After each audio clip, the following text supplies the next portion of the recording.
it's all video. Got it. It's just video. Yeah, because I forgot to put the audio into it. All right, so after an audio malfunction, now we have to talk about. We only finished one segment, luckily, before I realized that something was messed up. But this is Soup and Slide Watch Formula One. I'm Soup. That's Slide. We're at round 10 of the Canadian Grand Prix.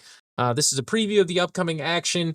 We are in between FP3 and qualifying right now, so we have watched FP3. We know what's going on there. Slide. For sake of redundancy, I'm going to ask you again. How are you doing? I know. I'm doing well. It's awkward. Doing well. Whenever we've already had the conversation, then we It's have to fine. have it again. It's just No, weird. you know what? I can't pretend. You know what I mean? Like if I was on one of those reality shows where they were like, hey, do it again. Do that another again. take? Can you guys just like shake each other's hands again and like introduce each other again? We missed that shot. No, I can't do it. You either get it when it happens or it's over. So what we were talking about, which we had a pretty good commentary on, is the return of Lance Stroll. Lance Stroll's back. Unfortunately, our big blow up on Instagram, our video about Slide's theory about Lance Stroll exiting Formula One was not true. He's back in all of his glory. As much as we wish. I know, as much as everybody wished. I think people love the fact. I didn't read the comments on the video. I was talking to our other brother. We do have another brother who's not as into Formula One as we are. But he read all the comments and he was talking about how people were saying, do Yinzers actually watch Formula One because you had a Steelers hat on at the time? So I thought that was hilarious. Yeah, that is funny, actually. So I do want to. I'm gonna reiterate one more thing. If you watch the driver's interview with Lance Stroll, the microphone is sitting on the left side of his body. When he goes into the interview, when the interview starts recording, he has his right hand, which is the injured hand, he did confirm this, in his pocket, and he never takes it out of his pocket. When when it's time for him to talk, the microphone's on the right side of his body. He reaches, instead of just taking his hand out and grabbing the microphone next to him on the right side, he reaches awkwardly across his body and picks up his microphone with his left hand to talk in it. So yeah, I've been reading some articles, and who knows? Once again, these are, I don't know if they're true or not, but they have said that people have seen him when getting out of cars. He's not closing things with his right hand; he's closing it with his left hand awkwardly, like he's not using his right arm basically as much as possible. And I just don't understand how you can, with G-forces, like drive a car. Well, he'd be out in IndyCar because they don't have power steering in IndyCar. But when Formula One, he's got it. So no, I'm not even worried about that. I'm just saying if you have G-forces that you're having to deal with pushing a hand against them, that's pressure still that you have to keep up with. So like not necessarily just turning the steering wheel, it's holding your hand in place. If you can't pick up a microphone, and I guess, if you don't have to, that's different than having to drive a car. Maybe having to do it is, kind of motivation at that point. But he did have a little faux pas, and I think it was FP1, where he brushed the wall, and then he did just kind of brush the wall, and it ended up he did. It looked the damage suspension just fell apart. Yeah, was what happened after. It was a lot worse than the impact looked. He was going to drive the car back to the pit, and they said no, just pull it over, and he's like, why? Yeah, he's like, I can make it. Yeah, interesting stuff. But Lance Stroll is back. Papa Stroll still footing the bill. Papa Stroll from Sing. Yeah. The wolf villain. Yeah. That's Papa Stroll is my next candidate for villain in the world. I think everything about him says villain. He's rich. He probably has like an underground layer that's very like ominous when you go in there.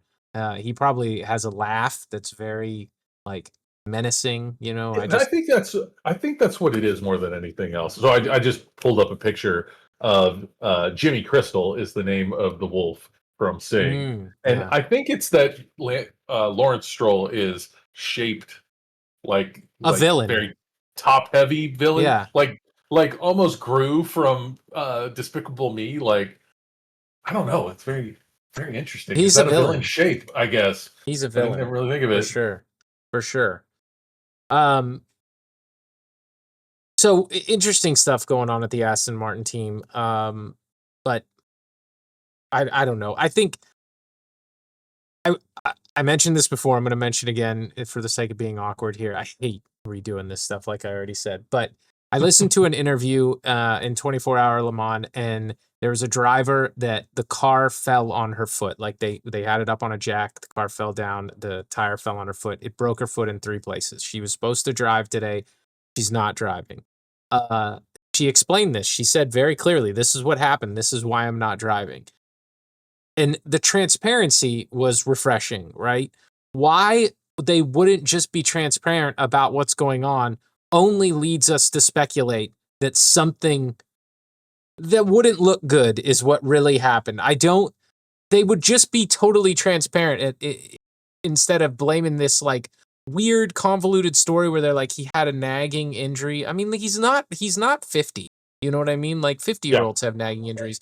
He's like, and maybe I'm underestimating. Maybe he could actually have a nagging injury, but they're just not being transparent enough to put those rumors to bed. You know? Yeah, and what the reality here is also when he first injured his wrist in 2023, I believe, right before the season, like the week before, it was one of those things that everyone was like, "How's he going to drive?" And he went and drove. Yeah. And it might be that was way too fast. And once you've not a screwed doctor up something, but it seemed like it was. It's like where you order Chinese food and it shows up too fast. Like that was too fast. It shouldn't have shown up that fast. You didn't really cook that. Like having that heal needs to happen. Yeah. And maybe it didn't heal. Maybe obviously it's been nagging injury from that. It's the same wrist, same type of thing. Yeah, but I guess I want to give him the benefit of the doubt, but it's so hard to like him. It just is so hard to like him. Yeah, when they pitch him the softball in the driver's warm up of when was the first time you came to the circuit, and his only response was a long time ago. Yeah, they're trying to get like some engagement, and there's zero engagement. I mean, there was a lot of awkward silences in that interview with him. Just his answers are so.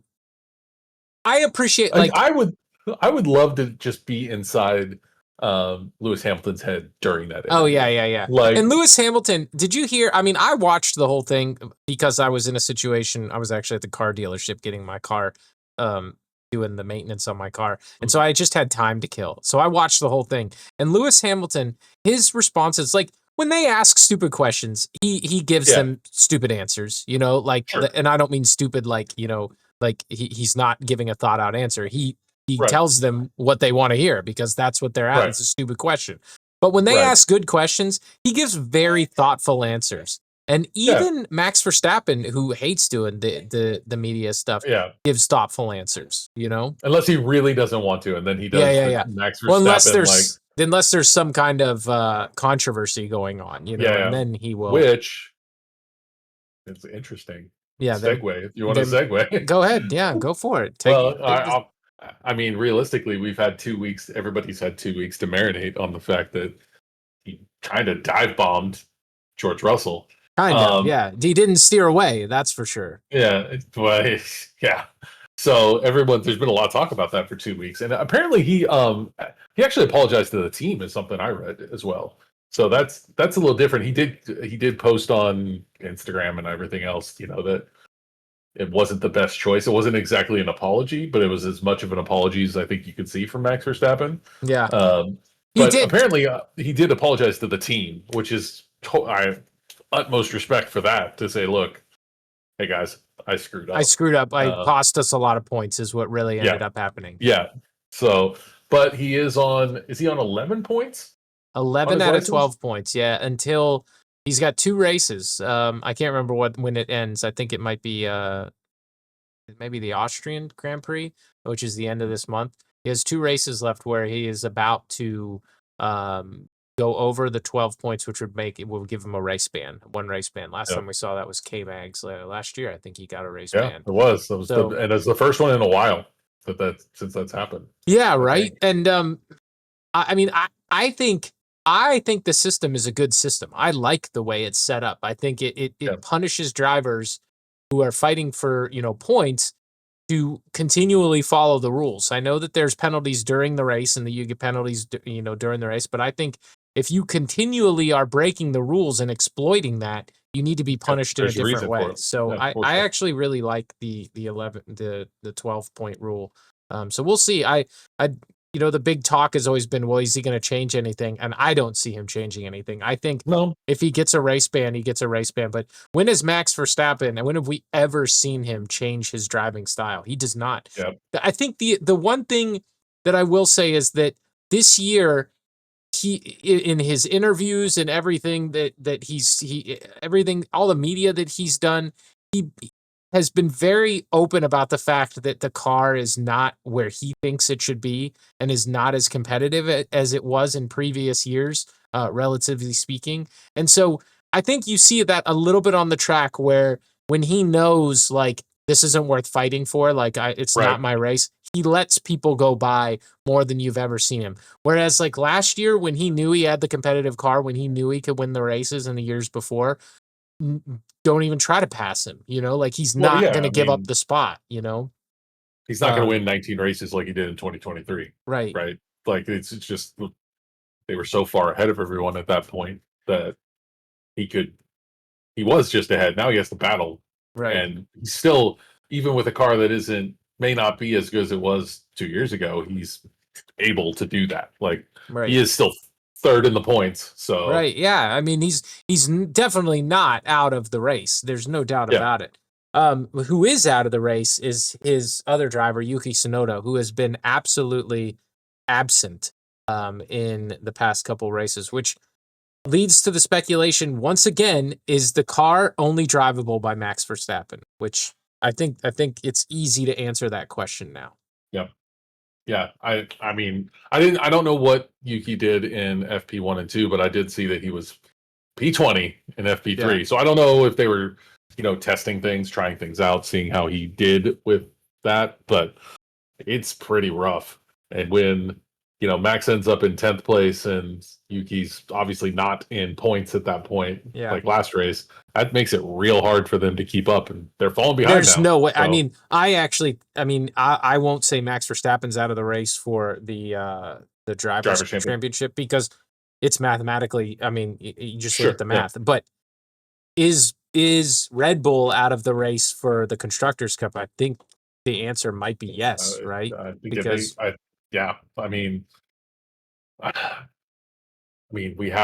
we're both wearing Mercedes gear, and they both have been, well, other than Kimi's little run of bad form here. He's had some. It's not really his fault. But they have George Russell's been consistent. On the podium, other than Monaco. Obviously, that was a fun time for him. But he's been consistently scoring a lot of points. Yeah, he has been. Yeah, Mercedes is doing relatively well. I mean, I think Kimi's had some growing pains, but I'm cheering for him. I want him. They looked good in practice this weekend. I think they have a chance to really pull ahead here and get some points. Are they second in constructors, or is Ferrari second? No, they're second. They have to be second. Yeah, I don't know. 99% sure. But one more thing before we move on from Red Bull, and especially Yuki Tsunoda, it's important to point out that F2 driver Arvid Lindblad got his super license approved at 17 years old. So if you're under 18, you have to get your super license approved by the FIA. Yeah, you can't just say, I want to race F1.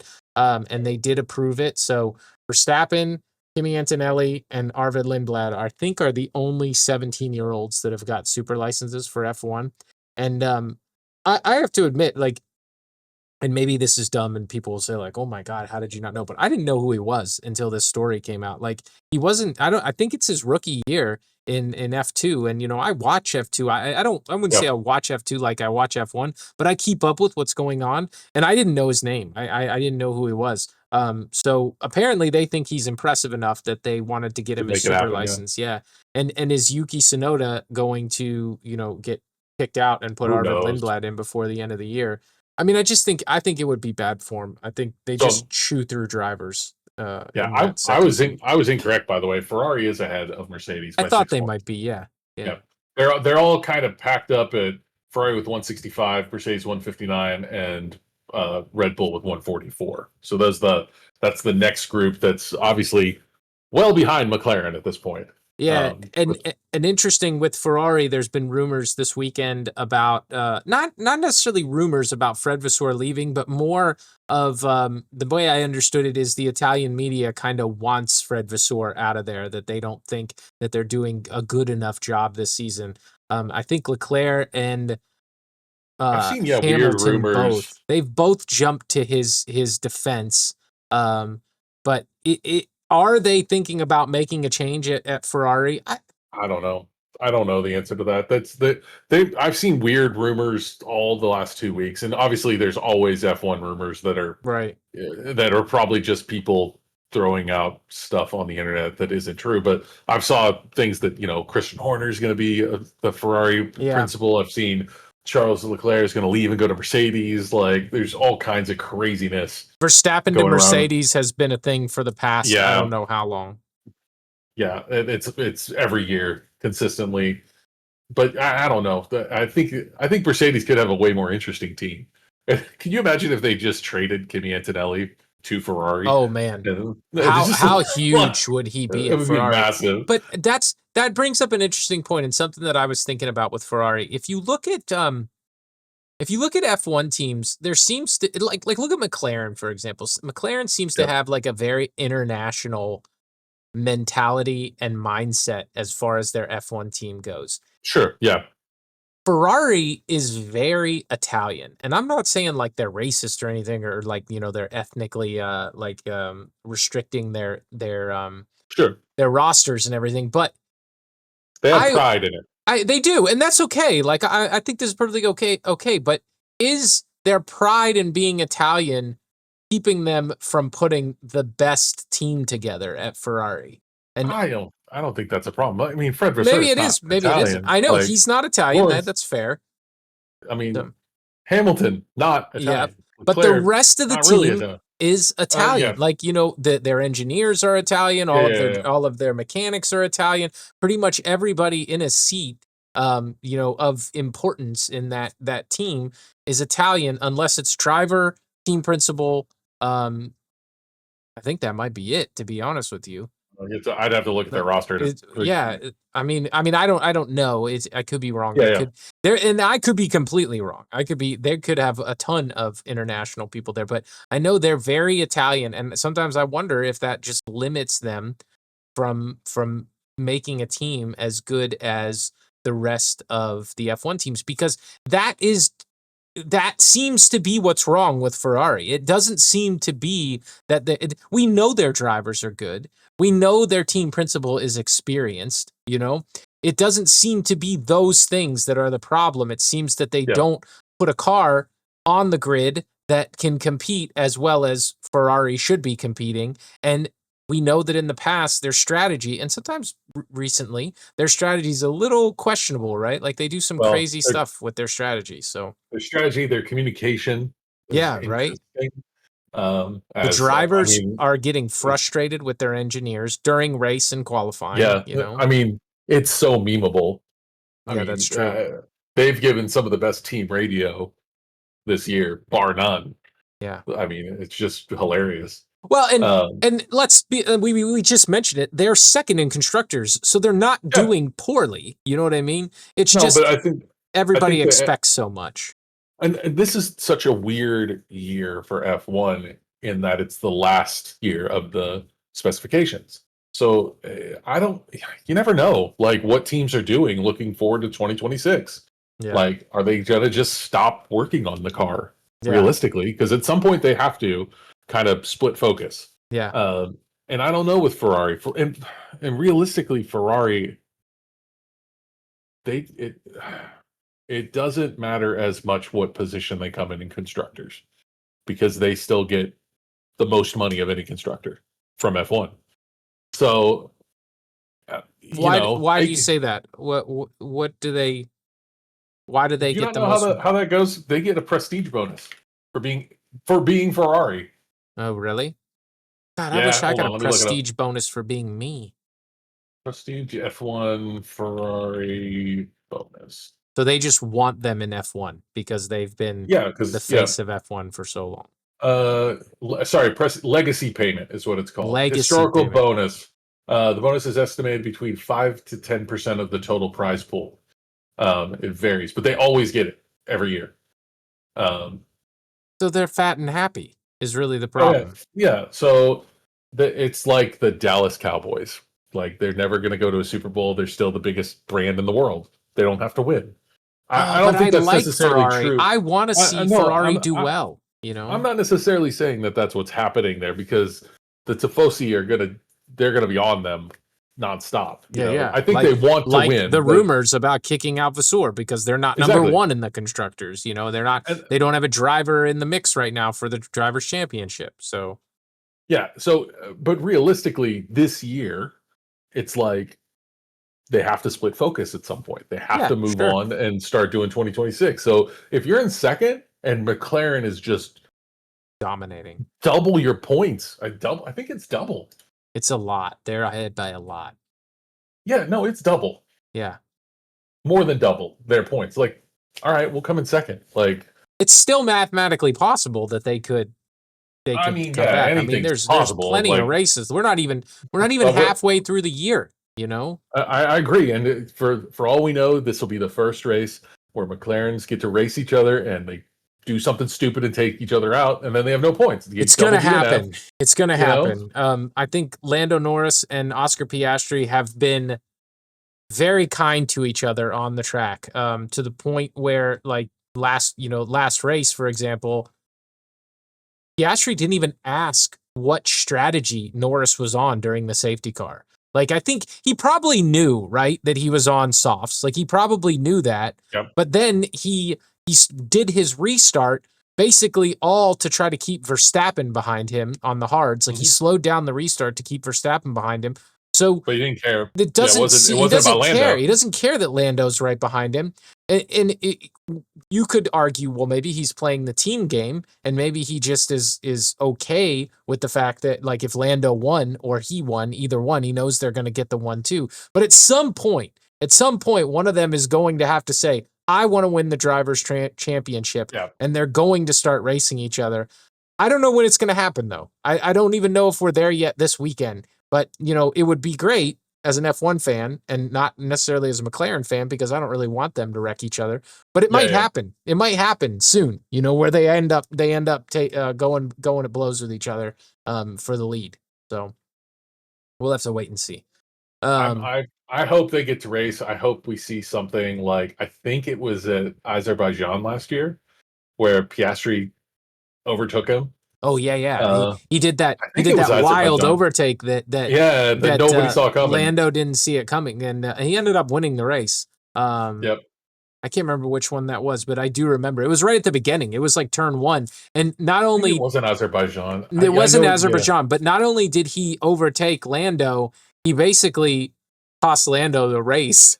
Because Lando had to slow down to not hit his teammate and then ended up like losing like 2 positions. I can't remember what race that was, but that did happen. And I think it was like the very first lap. It was last year, and I'm trying to figure out what it was. I can't remember which race it was, but it did happen. And I think we're going to see more things like that happen.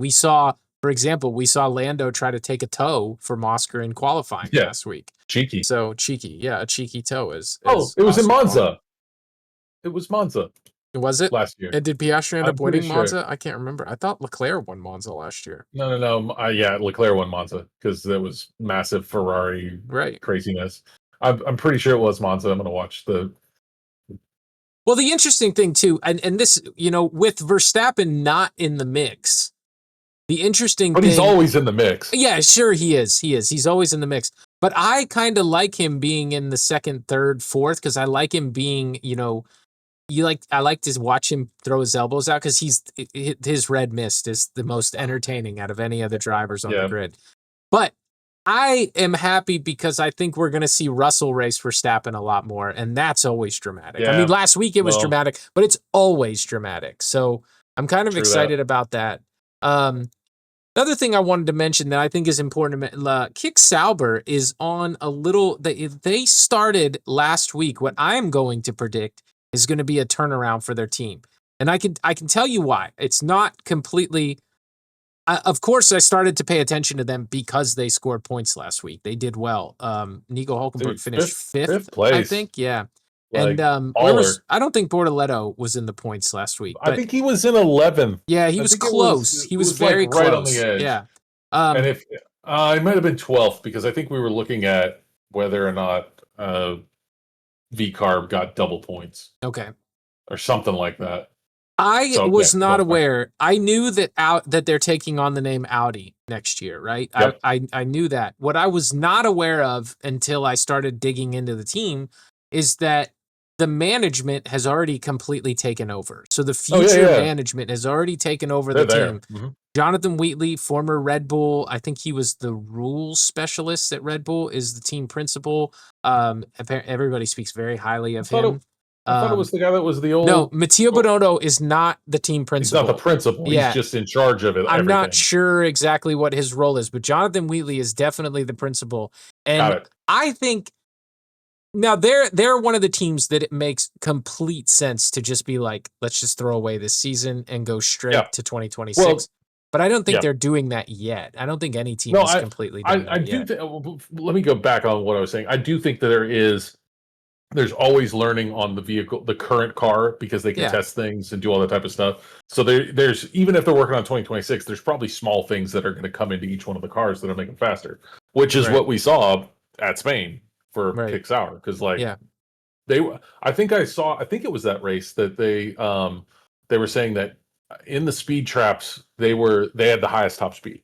Yeah, right. They were the fastest in the straights. Yeah, for sure. Yep. There was somebody did mention that. And that's similar to what we're seeing. Williams knew that their car was not going to do well at the Spanish Grand Prix. They feel very good about their car here at the Canadian Grand Prix. I feel good about their car too. I do as well. And they finished very, very well in FP1 and FP2. I don't think they did as well in FP3, but it's going to be exciting to see because if you are fans of the show, you know that we are Williams fans. I was going to say, by the way, Bortoletto did finish 12th. It was Liam Lawson that was in 11th. Very close. Outside the points. Very close to points. And Bortoletto is everyone pretty consistently says like the most talented rookie that's come into F1 from F2. But you think nobody's gonna see it. Well, yeah, that's true. I mean, Kimi Antonelli maybe. But everybody spoke very highly of him, and I think the only one I think Isaac Hadjar has been the best rookie of this whole season. I don't disagree, and I think it'd be interesting if obviously Kimi has more points than Isaac, right? But I think if you swap their cars, you might see. I don't know. Once again, it's very interesting because you never know how good a driver will be in a car, and it may just be that the V-Carb car really suits Isaac Hadjar. Yeah. Right. So he admitted that he said that it would be scary if they put him into the Red Bull seat. He said that was a quote. This week. I would be scared for sure. And I don't blame him. I mean, everybody who's got into that car has failed for the past I don't know how long. So. They need to call Daniel Ricciardo back up or something if they're going to do it. I don't even think Ricciardo can do it. I don't think he would. I don't think he'd want to, but I'm just saying stop throwing kids into these cars and ruining their careers, basically. I think Perez, we ought to give take our hat off to Perez and say Perez did better than we all gave him credit for. Nope. You know, that is very fair. Yeah. Everybody was talking so much trash about him, and I think he'll do great at Cadillac. It'll be great. Hopefully, because I'm pretty sure he's going to be the driver. I think he is too. I think it's going to be. My prediction is Bottas Perez at Cadillac, and I have been monitoring to see if I've been monitoring Cadillac driver search because it's kind of heated up this week. But I really want some Cadillac merch. I want Cadillac F1 merch, and they have not released anything yet. But when they do, I'm getting something for sure. So I was going to say, I think Palou said, no, I'm not going to go to F1. And that was one of the ones that they were like, he could be a Cadillac driver. Yeah. I would out this week is like, no. I want Palou would be one of my top choices to see in F1. But I think Perez Bottas is definitely. I think that's who we're gonna see. Why would you put I would love to see Joe Guan Yu would be a good choice as well. Yeah, but Crawford Jack Crawford would be an American driver that they could put in there. He doesn't have a super license yet. So yeah. Well, the names that have been thrown on that I've seen are the 3 that you just mentioned plus Drogovic. Yeah. So yeah, Felipe Drogovic. But that would be tough. Like Jack Crawford and Felipe Drogovic are both reserve drivers for Aston Martin, and we know Papa Stroll won't take kindly to his drivers getting poached. So I mean, he only has one spot for people to drive in, so who cares? Yeah. So yeah. By the way, in FP3, the Williams finished 9th and 10th.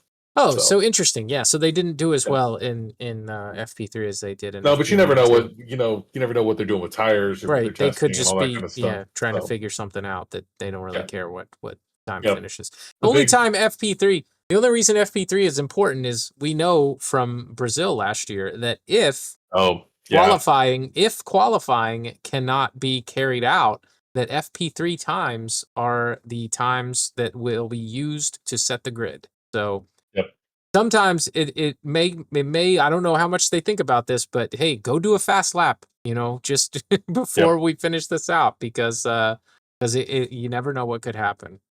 So Ferrari was rapid in FP3. Good. They were second and fourth. I would like to see them do well. We'll see. It's going to be an interesting race. I don't think Alpine and Haas are going to be anywhere in the mix. Is it Haas's 200th race?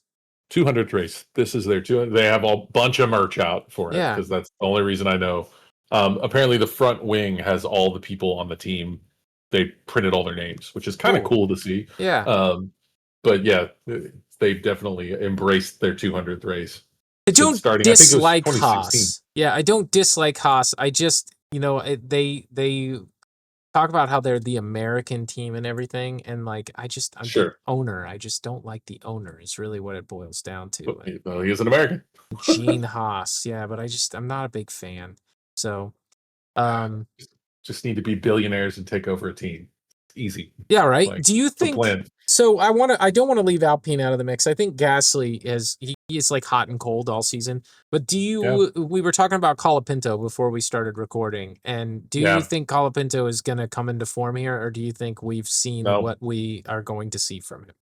I think he had a good run with Williams at the end of last year, just replacing Logan Sargent, who apparently is retired from motorsports. He's retiring from motorsport, yeah. He's had a storied career, so it is what it is. He was supposed to drive in Le Mans this weekend, and apparently just said no thank you, and is doing something else. I don't know what he's doing, but apparently he's not doing motorsport anymore. By the way, I started talking to you about something for Le Mans, since it is happening right now. It's like happening. It is right happening. This second. Yeah, it's actually very cool. If you're not, I'm not big into endurance racing, I'll be honest with you, but it's kind of like, if you're not big into IndyCar, the Indy 500 is still fun. You know what I mean? So like Le Mans is the one, or Spa. Cool. Yeah. We were talking about, obviously one of the big tinfoil hats was if Verstappen got enough points on his license to have a ban for this weekend, then he could go drive Le Mans. Yeah. So, but he talked about who he would have on his team, and I was surprised by the fact that he picked Alonso is one of the guys he always picks. Fernando Alonso. Fernando Alonso has won 24-hour. And he has. So, he has. So they've always said, hey, someday we're going to see those two run Le Mans, and I wouldn't be surprised if they won it together. But he picked, what's his name? Nick, the Formula E driver. Why can't I not think of it right now? Nick Van Dyke? Is he Dutch? Nick? Sounds Dutch. He's Dutch. He's very Dutch. That's probably why. He was the guy that they brought up to V-Carb, and he lasted like 6 races, and then that's who Daniel Ricciardo replaced. Oh, really? But he said that he would have him on his team, and then he said he would take his dad as the 4th person. He's racing Le Mans, I'm pretty sure. I'm sure he is. Well, unless there's a Formula E race this week. I don't think there is. Yeah. So. Last piece of news that we should talk about is that the 2026 schedule came out. They added Madrid. That's the only new addition. Nick DeVries is his name. Oh, Nick DeVries. Yeah, the guy that. Yeah, I knew exactly who you were talking about. I don't know that he's Dutch. Is he Dutch? He's Dutch. Very good. I'm looking at the Dutch flag under his name on the Formula E website. He's very into cleanliness. If you watch Drive to Survive, he's very into cleaning things. He likes to keep things clean. That was an interesting, weird dude, kind of a weird dude, to be honest with you. At least that's the, but I thought Jimmy Vowles was weird when they had him on Drive to Survive too. They didn't make him look good. Now that I like see, learn more about him, I think he's awesome. So it could be, like I can make myself look good. If you watch some of my YouTube videos, like I make myself look good with editing. They can make anybody look however they want with editing. So, but the 2026 schedule came out. They added Madrid. They moved Monaco from Memorial Day weekend. It's actually a week later now. So So it's not competing with the Indy 500. Yeah, there's Canada. This race is in its spot, which is interesting. Yeah, two North American things going on at the same time. Yeah, and I think we all know the Indy 500 will win in that competition. If it's Canadian F1 or Indy 500, people are going to watch the Indy 500. It's just a huge event. So, did any other tracks fall off? Imola, right? Imola's gone. Is it? Yep. There's only Monza's on the. No, it's called Emilia Romagna or whatever. I thought it was still on there. No. I'm looking at Italy, September. Monza's in September. No, that's what the Madrid race. They replaced Imola with the Madrid race. That's what it was. Is this? Yep. And I need to. I'm looking at the thing. I'm looking. Did we really get rid of Imola? That's interesting. Yeah, I remember hearing about when Imola happened, they started repainting it immediately afterwards, like right after the race. Yeah. And everybody was like, wait, what's going on? And then they announced the calendar, like, oh, okay, that makes sense. But yeah, there's only one Italian, one Italy on here. Just Monza in September. That's it. So that's really all that happened is they swapped those out. Is it 24 races? I thought it was more. 2, 3, 4, 5, 6, 7, 8, 9, 10, 11, 12, 13, 14, 15, 16, 18, 19, 20, 21, 22, 23, 24. 24. Yeah. So it's still 24. It's the same as this year. Yeah, they just swapped. They just swapped Imola for Madrid. Or Spain. Yeah. Yep. And moved obviously Monaco and the Canadian Grand Prix. I think that it's basically in the same order. Australia, China. It's pretty close, isn't it? Yeah. They're in Saudi Arabia. But is May 22nd, is that Memorial Day weekend? Is it actually Memorial? Did you look up and make sure that's Memorial Day weekend? Because I'm curious now. I'm fairly certain that it is. Memorial Day 2026. Monday, May 25th. Okay, so it did. They did. They are going to directly compete with Monday, May 25th. So it's Indy 500 2026. Let's make sure that's going to happen. Date. It will happen on Sunday, May 24th. So yes, they will be competing. Interesting. So that is all the news. Let's get into some of the race predictions because we need to start qualifying here in a couple minutes. It starts at 4 o'clock.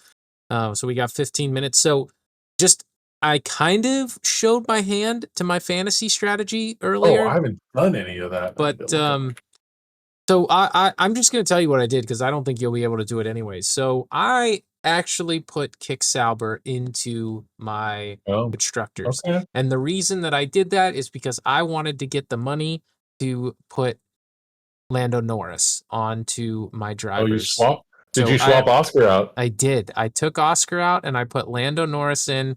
Now I have Kick Sauber. And then the rest of my team is, I don't even remember the rest of it because that's the important components, really.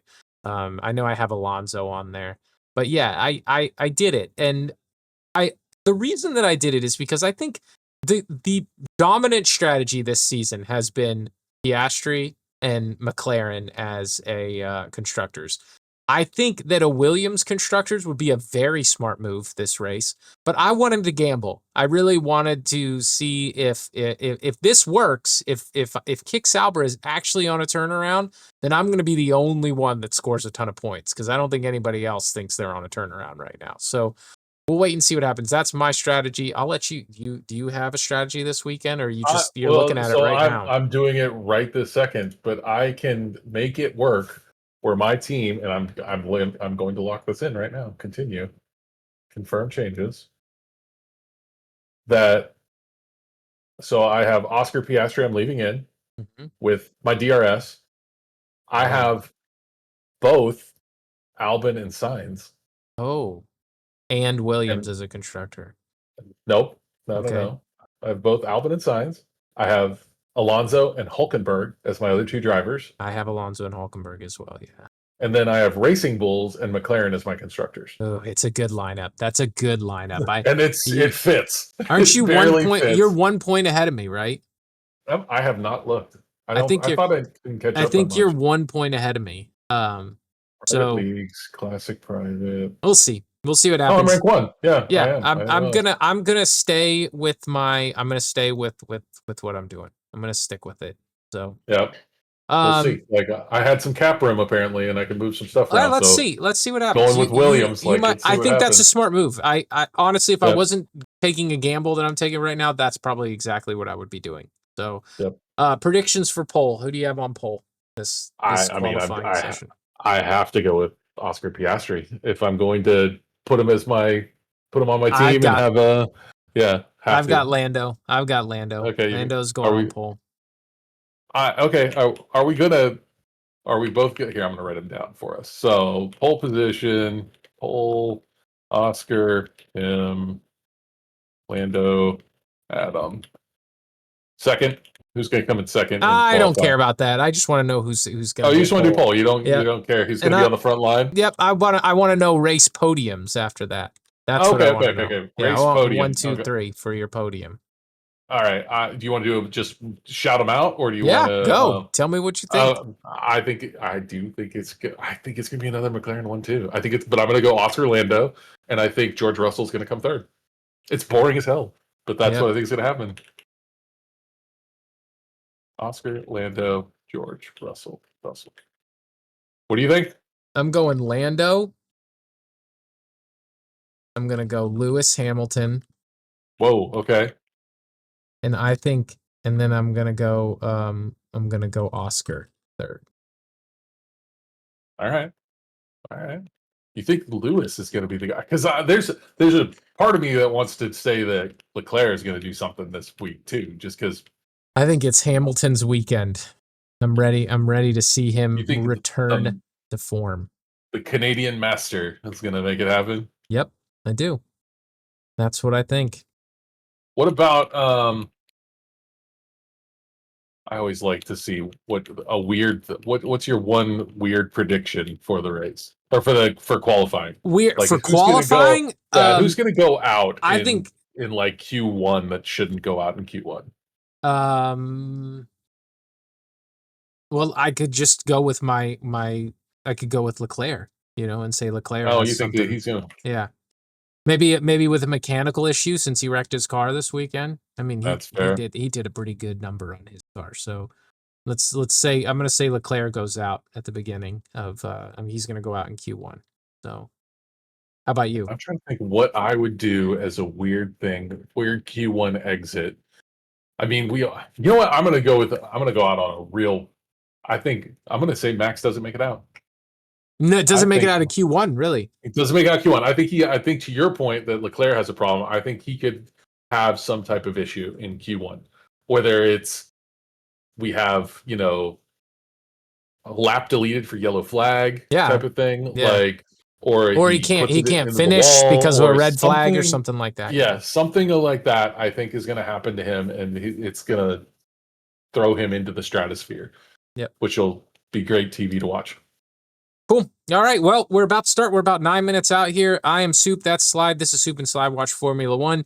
If you like what you've seen here, you like what you heard, if you're listening on podcast, give me a subscribe over on YouTube. And then if you'd like to watch along with us with qualifying or the Grand Prix, we do watch alongs on Twitch. You can find me over there. Just search for SS0OP. That's Soup. And we will see you guys on the next stream or podcast. Thanks for watching. See you guys.